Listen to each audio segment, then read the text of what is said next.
Hi, happy hump day. I'm Ashley Swartz, CEO of Furious Corp and Dean of the Beat faculty, the Beat U faculty here during this reset. So it's 1 p.m. on Wednesday. It's our usual gathering time. Class is in session, and this is class 6, whether or not you can believe that.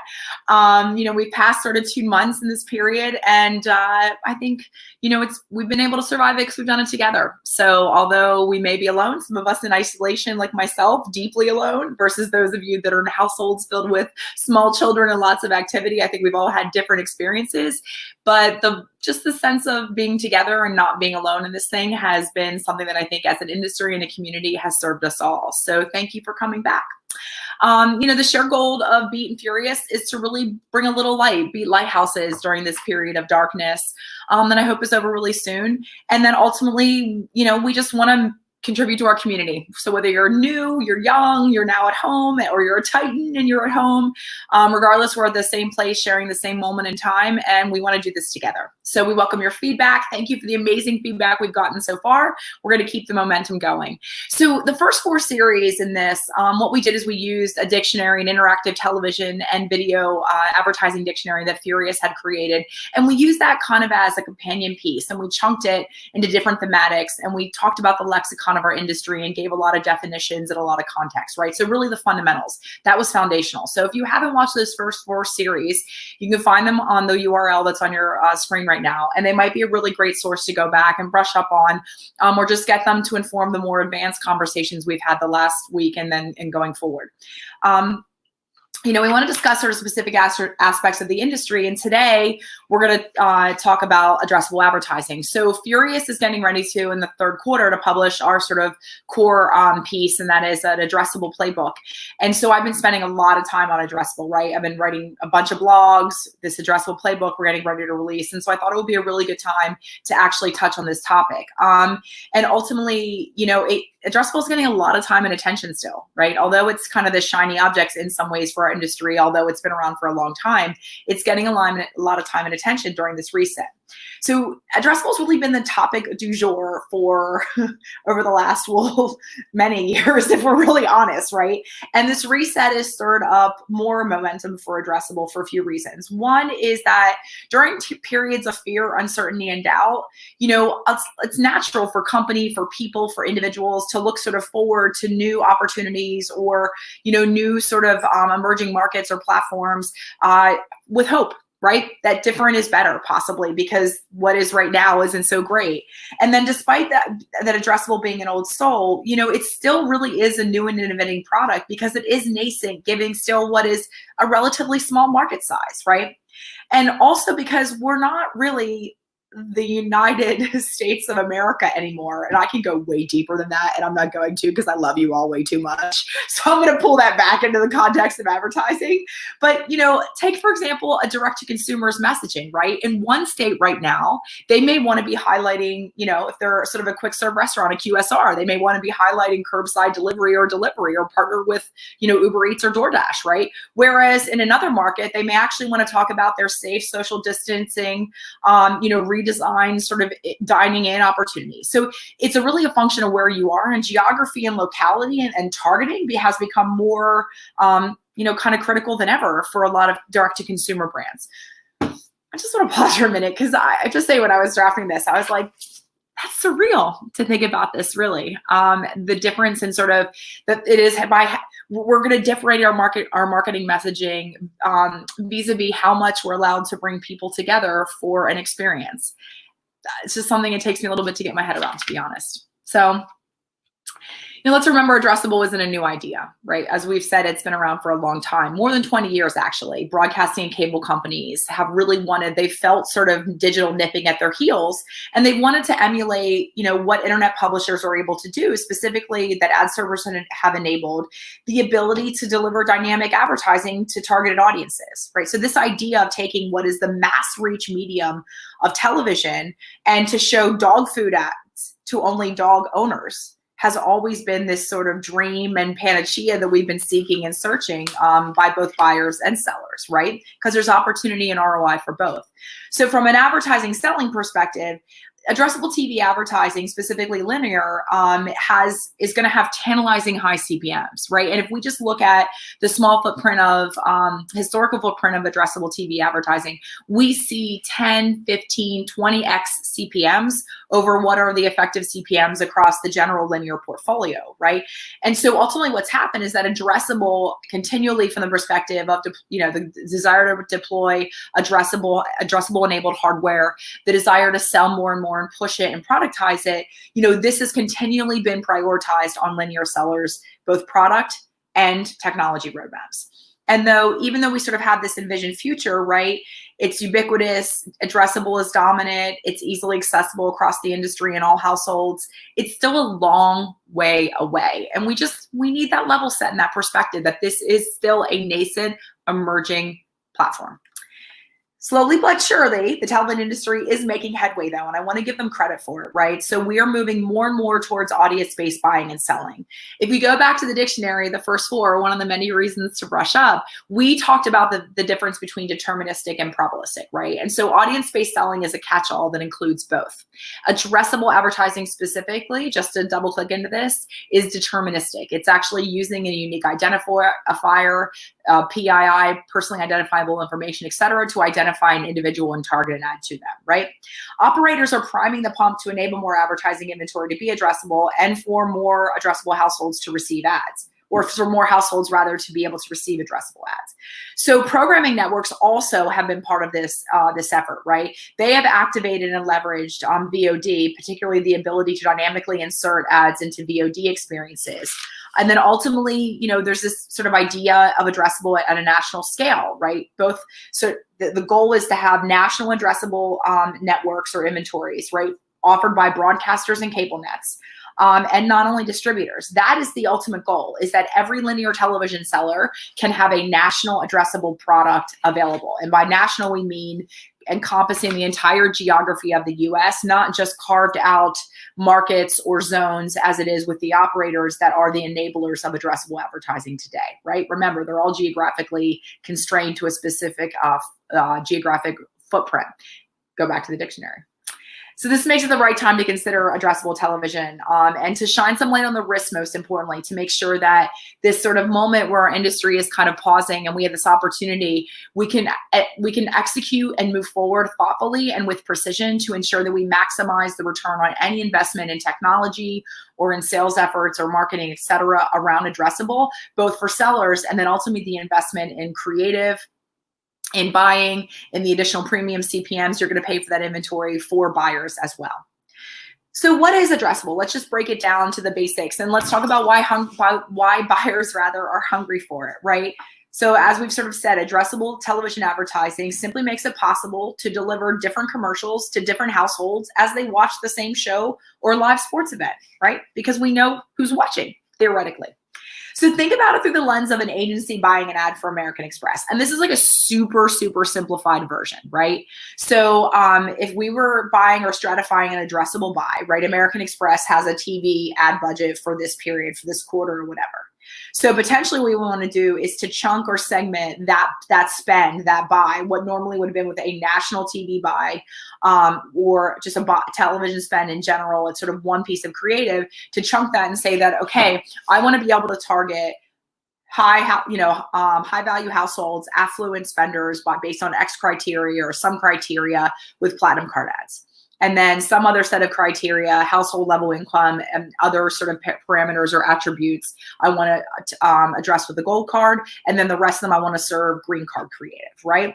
So these audiences all have different values to American Express. Most likely they're going to pay more for what is their high valued customer, which is the owners, the sort of card members that actually have the platinum card, right?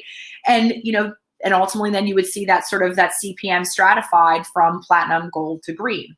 And that's why it's really attractive, because there's an opportunistic upside for sellers if they're able to segment and target that inventory.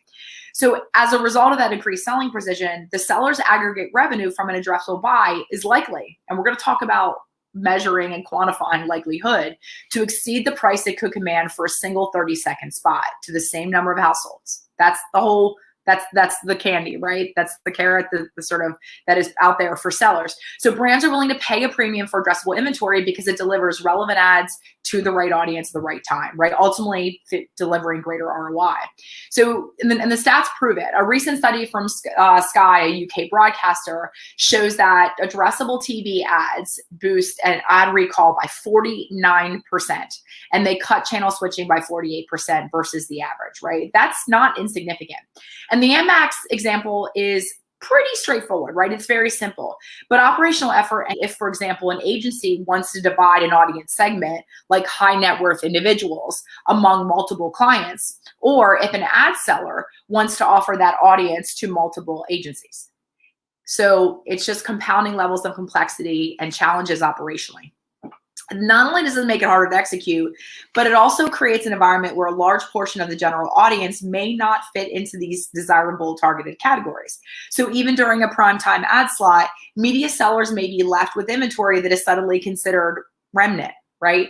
So this problem already exists for sellers and is poised to get worse as the addressable market share, or the percentage of total spend that addressable captures, increases. And we're going to get into this a little bit more detail shortly, I promise. So why is addressable so constrained, right? Where's the supply strain coming from? So brands and media buyers want, obviously, advertising that reaches specific consumers. So my example that I always use that I love is yogurt eating moms in Duluth, right? Instead of just buying women 18 to 54, which is kind of what they do.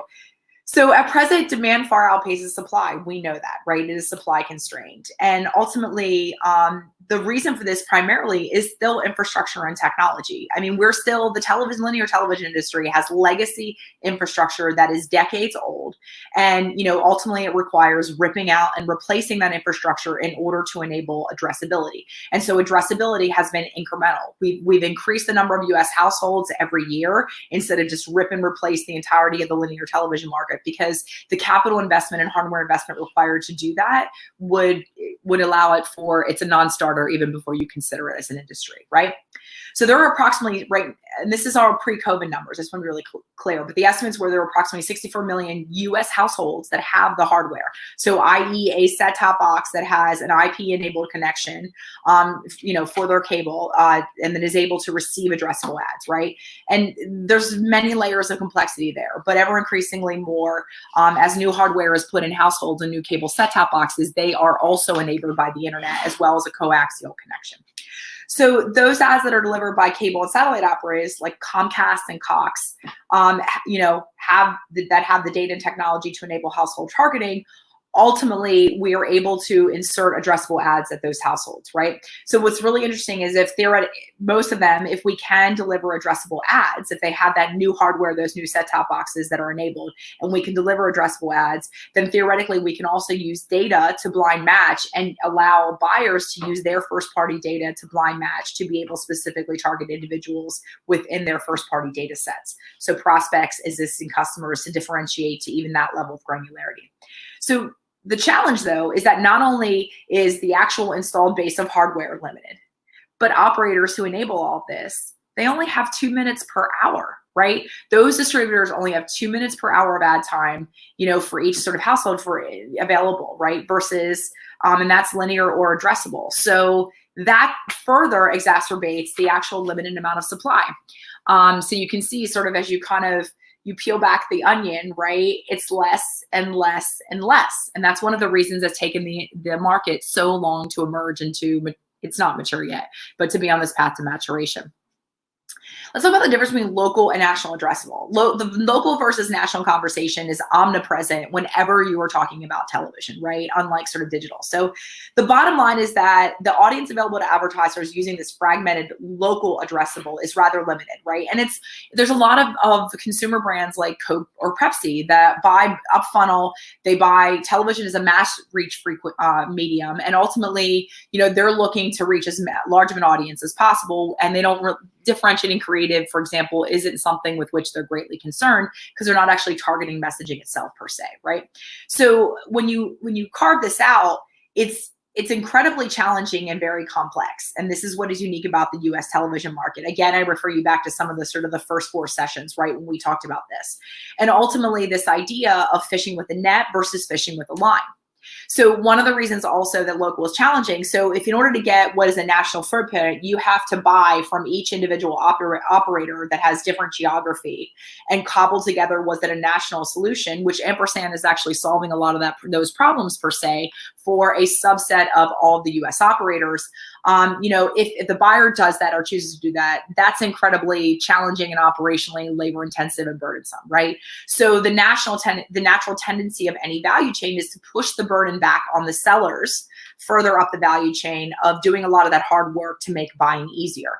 So the aggregation of inventory to enable a national addressable product is something distributors are doing with their 2 minutes through strategic partnerships like ampersand, which Verizon, for example, just joined in addition to Charter, Cox, and Comcast. And then ultimately enabling broadcasters and cable nets to also be enabled to take the remainder of their 16 minutes of ad time per hour and to activate that and enable that to be addressable, right? But the reality is that enabling addressable TV advertising is really hard. It requires really large companies like cable and satellite distributors to collaborate in unprecedented ways, right? Integrating their technology, their data to allow for what is ultimately simultaneous access to their combined subscriber base. And remember, subs are the keys of the kingdom, and subscriber data is like the gold, the treasure for every operator, right? And the idea of sharing that, I mean, there's so many ways to do it now through proper data management and data governance. All that data can be blinded and kept safely, et cetera. But really, this is all super scary, and it's risk, it's liability, it's cost. All those things. And it's this management of data is a new world for what are legacy traditional cable operators, right? So, and still, we put it all together and we only have 64 million households. And that's if they all decide to play nice together and jump in the same sandbox, right? So if and when all these operators choose to enable addressability for national broadcasters, which there are conversations that are being had right now, that is all in the works. And what I understand is the challenge is what's the commercial model, right? Who sells the inventory at what price? What's the revenue share?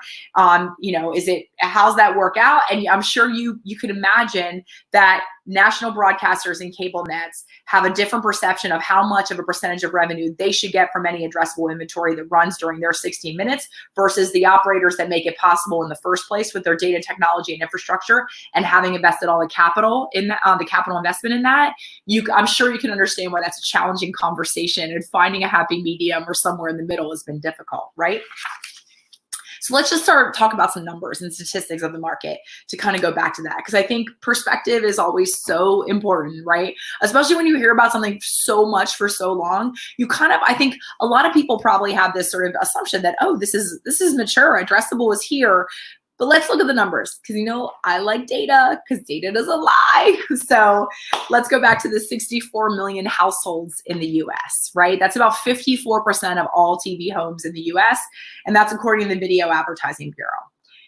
In 2020, the estimated, and again, pre-COVID, right? All these stats are pre-COVID. The estimated addressable spend is about $2.88 billion, right? That's up 43.8% year over year.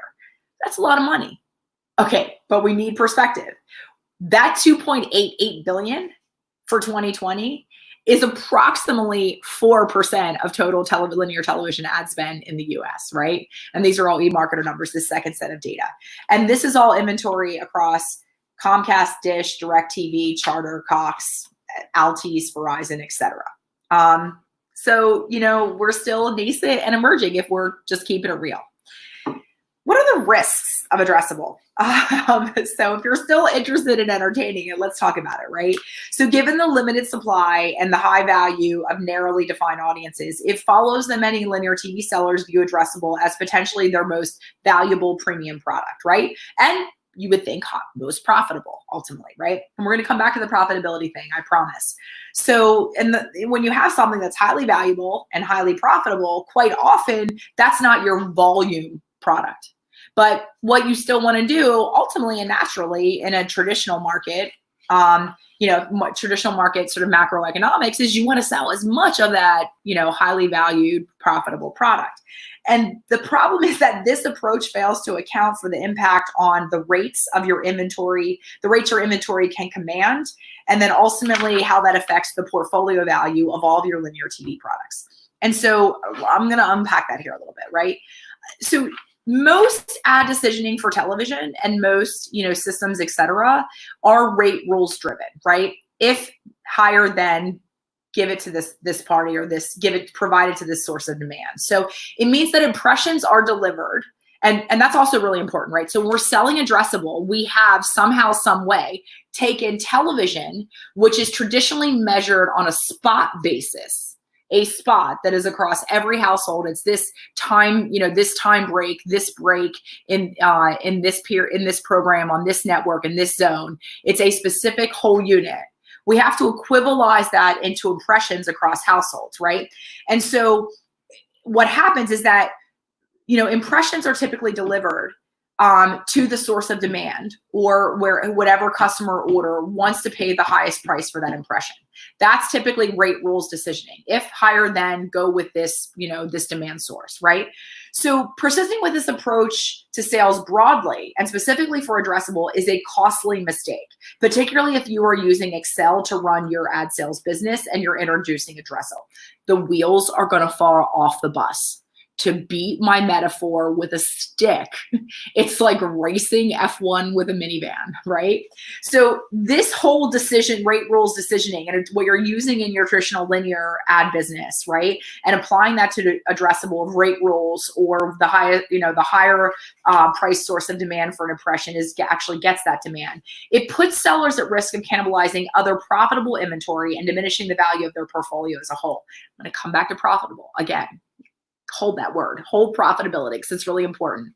So by chasing this shiny object, right, the Addressable represents chasing the shiny object and the potential economic upside that Addressable represents.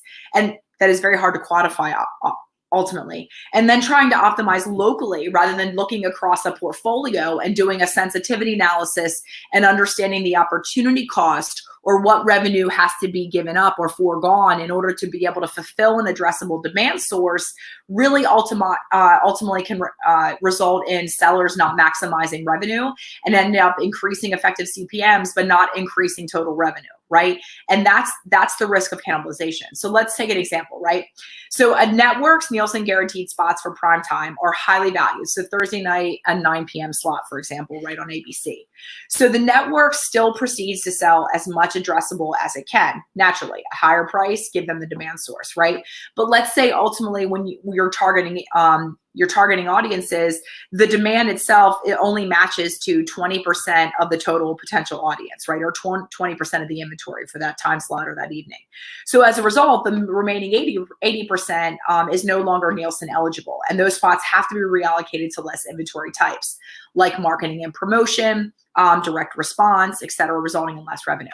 So let me just double click into that just to make sure you understand it, right? Traditional linear television is sold on a spot basis. It is a 30-second spot that is whole, because ultimately that spot is often sold against a Nielsen measurement. A Nielsen measurement is the currency of this many households, this many rating points, right? So the minute that you cherry pick a set-top box or a household, or you cherry pick members of that total audience, you break that whole unit. You have unbundled it, right? And then the remainder that is not actually those impressions that have not been sold or delivered, What do you do with it? You can't sell it at traditional linear spot anymore because it's not guaranteed. It's not one, it's not that spot as a whole unit that is being sold. So it has to be chunked up into other less valuable units like direct response rather, or marketing and promotion, which are not the Nielsen guarantee, or the concept of a whole unit is not important to be able to actually feel creative in that spot itself. The other thing is, now I'm going to get to the profitability thing, right? So the other thing that is really important is that if you increase revenue, awesome. But if it's less profitable revenue, you're not really increasing shareholder value. The market's going to look at that and say, are you actually a blue chip stock? Like what value are you delivering me? And that's going to impact your balance sheet. So those are sort of the things that you need to think about also as a very large company looking to introduce and how you introduce addressable into your portfolio, right? Addressable is not easy or cheap. It's friction filled and it's a tough business, right? So when you factor in the fact you need additional headcount to operationalize it because it's a new product, it's an incredibly complicated and complex product, and you need very qualified individuals that are probably expensive to do it. The complexity of the sales and the execution. So it's not only just sort of pricing and planning, but the actual sales ops, the operation, because you may actually be trafficking and executing and delivering your creative and your buys in a different system from your traditional linear trafficking system. And then sales, you got to train a sales team. You may want a sales team that's out there that's data savvy or has a new set of skills or knowledge base required to be able to deliver this, and then ultimately facilitate and enable these sales. Data, right? The expensive data sourcing and data management. And then there's this whole issue of legal compliance and privacy and security, which is internal operating expense, as well as sort of overall just operational, as well as just sort of cost of acquisition, right? So these costs can wipe out the profit potential of selling inventory as addressable, right? And but at the same time, it's not easy because you have to, table stakes, you have to be in the addressable game if you want to be relevant at all in the linear television business, right? Particularly because of what's happening in regards to actual subscribers and the total number of households. And then the big question is like, so who pays these costs? Where in the value chain does the burden of these costs lie? Because these are not as simple as sort of the digital LumaScape ad tax, if you will, right? Quite often what happens is these costs are initially going to be borne by the seller, unless they choose to use some type of ad marketplace or ad tech in the middle. But the reality is that you can't enable sort of an ad marketplace for addressable inventory like you can as easy as digital, because of the nature of the legacy systems and how rigid and how honestly old they are, right? And proprietary.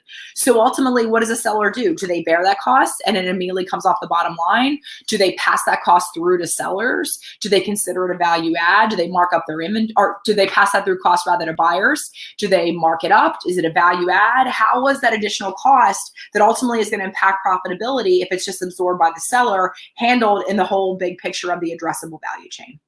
So I think there are three things to focus on for sellers, most importantly, to make addressable a winning proposition and to make addressable a profitable, sustainable line of business. And by the way, in order for it to be this it has to be this for sellers in order for this to ever be meaningful or relevant to buyers, because you want sellers to invest in this technology and in this product as buyers. So this is a full circle winning proposition for the entirety of the value chain and the linear television ecosystem.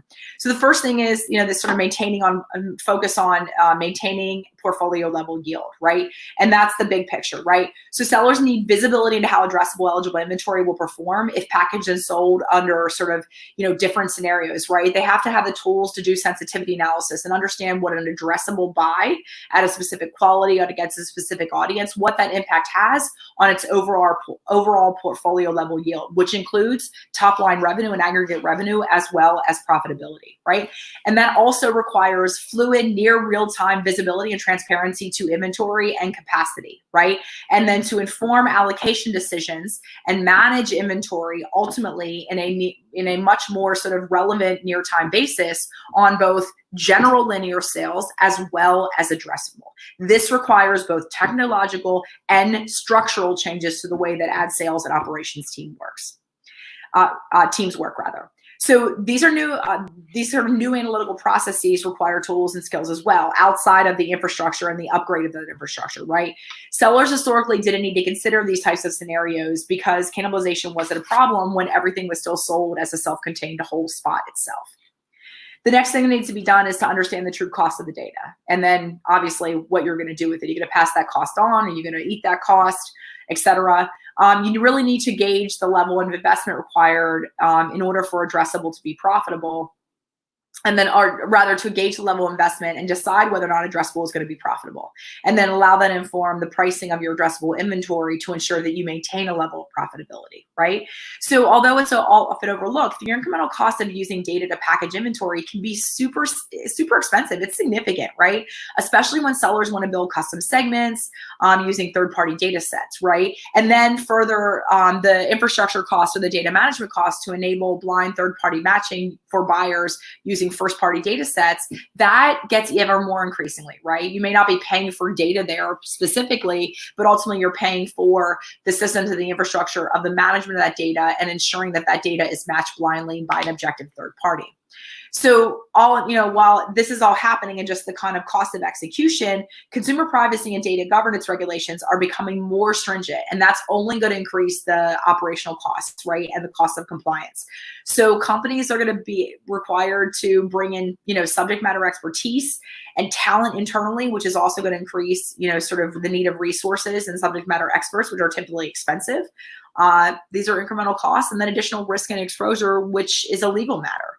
So, companies that choose to leverage exemplary data practices, I believe in the beginning, that's going to be a point of differentiation, and there's going to be a long tail, sort of value created there through ROI in the future. But ultimately, it requires greater upfront investment.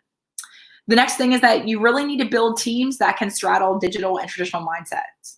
This requires whole brain people, right? And ultimately, we've talked about this forever. And there's not a lot of whole brain folks. I mean, there's ever increasingly more and more, totally. But honestly, like, we still get this whole thing of like the industry is just trying to fit square peg round hole, like to solve linear television problems with digital solutions. That's not what Addressable is. You have to be whole brain. You have to look at your linear inventory as a portfolio, right? And it's a transformation of the reliable linear television format, combining aspects of digital and the television business. It's not flipping a switch, right? So it's this hybrid nature that defies an easy labeling. And, you can't just sort of expect a digital person to be comfortable enough to navigate what is the transformation of traditional television.